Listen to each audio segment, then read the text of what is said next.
Hi friends, আমি পায়েল। আমার রান্নাঘরে সকলকে স্বাগত। আজ আমি আপনাদের সাথে শেয়ার করব দারুণ টেস্টি আমের চচ্চড়ি রেসিপি। আমের চচ্চড়ি এই গরমে খাবার শেষ পাতে দুর্দান্ত লাগে। তাহলে চলুন খুব সহজ অথচ সুস্বাদু এই রেসিপিটি আমি কিভাবে তৈরি করি দেখে নেওয়া যাক।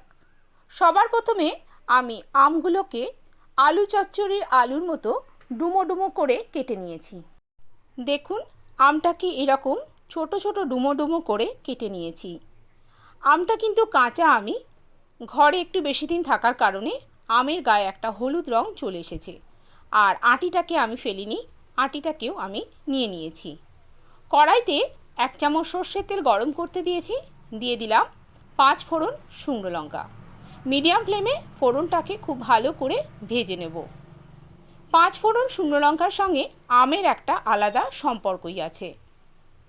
সুন্দর ফ্লেভার যখন বেরোতে থাকবে তখন আমি এই শুকনো লঙ্কাটাকে উঠিয়ে নেব। তেলের মধ্যে সম্পূর্ণভাবে শুকনো লঙ্কার ফ্লেভারটা চলে গেছে, তাই এখন আমি শুকনো লঙ্কাটাকে তুলে নিলাম। এবার কেটে ধুয়ে নেওয়া আমটাকে আমি তেলের ওপরে দিয়ে দিলাম। মিডিয়াম ফ্লেমে নাড়াচাড়া করে নেব প্রায় 2 থেকে 3 মিনিটের জন্য। নাড়াচাড়া করতে করতেই এখন আমি এর মধ্যে দিয়ে দিচ্ছি হলুদ গুঁড়ো, আর দিয়ে দেবো পরিমাণ মতো লবণ। তারপর আরও 1-2 মিনিট নাড়াচাড়া করে নেব। 1-2 মিনিট নাড়াচাড়া হয়ে গেলে আমি এখন এর মধ্যে দিয়ে দেবো পরিমাণ মতো জল। আমি এখানে 1 কাপ জল ব্যবহার করেছি। এবার গ্যাসের ফ্লেমটা লোতে রেখে ঢাকা দিয়ে রান্না করে নেব আরও 2 থেকে 3 মিনিটের জন্য। 2 থেকে 3 মিনিট পর ঢাকা খুলে এখন আমি এর মধ্যে দিয়ে দিলাম প্রয়োজন অনুযায়ী চিনি। আপনারা নিজেদের স্বাদ অনুযায়ী চিনিটা ব্যবহার করবেন।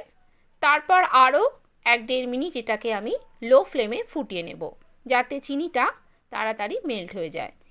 তৈরি হয়ে গেল আমাদের আমের চচ্চড়ি বা আমের চাটনি।